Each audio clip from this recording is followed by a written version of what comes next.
certificate and a voucher to the canteen. So we have Sia Perek, Matthew Adam, and Aaron Varga. And then an extra big congratulations to Olivia Silcock, who was our champion, and she also gets a Dimmix voucher.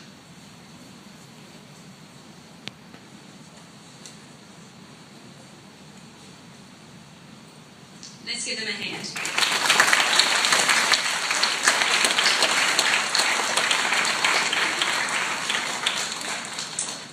Olivia and Aaron are now going to present their speeches to the Assembly. Olivia will be talking on the rights of a child, and then Aaron will follow her, talking about what sort of book he would write if he were an author for middle school students to read. Thank you, Olivia.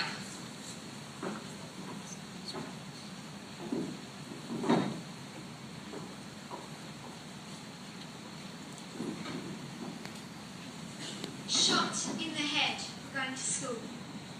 That is what happened to Malala Yousafzai, a young inspirational Pakistani girl. You and I get to go to school every day. That's because we live in Australia, where children have many rights. However, in several countries, children have no rights. That is why, in 1989, the United Nations created a human rights treaty entitled the Convention on the Rights of the Child. Today, I will briefly discuss, with reference to this treaty, what I see as the essential rights that should be accessible to every child in the world. Firstly, I believe that every child should have the right to a good standard of living that meets their physical and mental needs. Poverty affects many areas of a child's life.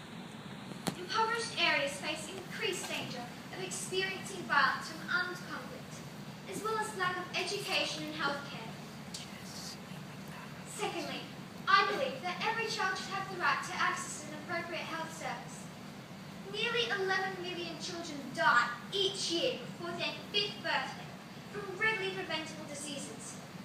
The United Nations states that diarrhea, pneumonia, and malaria, for which there exists effective interventions, are responsible for 52% of child death worldwide. The lack of access to an effective healthcare is a major problem in the developing world. Where healthcare is available, the quality is often severely deficient, leaving its effectiveness well short of potential efficacy. Lastly, another right that should be available to all children is education. Education provides children with opportunities, and without it, change is inaccessible. Through World Vision, my family sponsors a girl in Zambia called Ginny. Ginny is exactly my age. We share the same birthday. With the help of World Vision, Ginny has been able to attend primary school. However, in her province, only 3% of female primary students continue to secondary education, and at the age of 12, Ginny's right to an education is about to come to an end.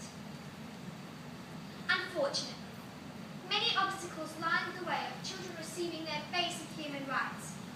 Developing countries spend, on average, more on defence than on basic education and healthcare. Should we as a society have our priorities wrong? Should we as responsible citizens be demanding and fighting for children's rights across the world? I think so. As Malala Yousafzai said, why is it that a world that may soon be able to send a person to Mars still allows millions of children to suffer from the very old problems of hunger, poverty, injustice, and conflicts? Thank you.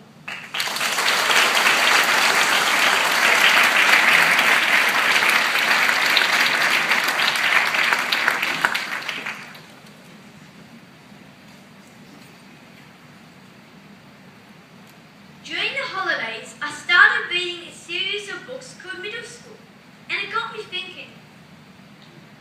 I could write my own series called William Clark College Middle School. I could make a fortune writing stories about all the funny things that happened here, and even make up a few.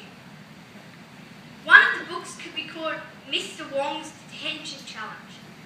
In this book, Mr. Wong has decided he wants to be in the Guinness Book of Records for most kids in detention at once in any middle school ever. He carefully plans his attack. Well, not really. He just starts running around crazy, handing out afternoon detentions. That afternoon, the officials came to school to document his achievement. And can you believe it? He made it by just one kid. I'm not sure if Mr. Marsh in a middle school uniform counts though. Have you ever wondered what goes on in the staff room during our breaks? Another one of my books could be called Staff Room Silliness. Let me set the scene. A middle school student decided to plant hidden cameras and stream it live onto everyone's devices. Mr. Dunstan, Mr. Bella and Mr. Carr were acting like little kids, kicking a soccer ball across the room. Mrs. Sale had to jump up to remind them of what behaviour was expected. Miss Mendoza decided she couldn't wait for the toaster, so she brought her Bunsen burner with her to melt her cheese onto her bread and was having a heated argument with Mrs. Cowie about whether this was a safe option. Miss Smith was showing off her latest dance moves, while Mrs. Ferris was loudly cheering her on with motivational words. It was unbelievable. The activities in the staff room were identical to those outside in the playground. It just goes to show that everyone, even teachers, in their crazy time. Lockdown is another book I could write. The fire alarm sounded. The police, fire brigade, and ambulances all rushed to school. A wolf was on the loose. Ray's parents were starting to arrive. And even Channel 7 had sent a helicopter to catch the story. The dog catcher arrived and went to work as the middle school students peered out the window and waved to the kangaroos.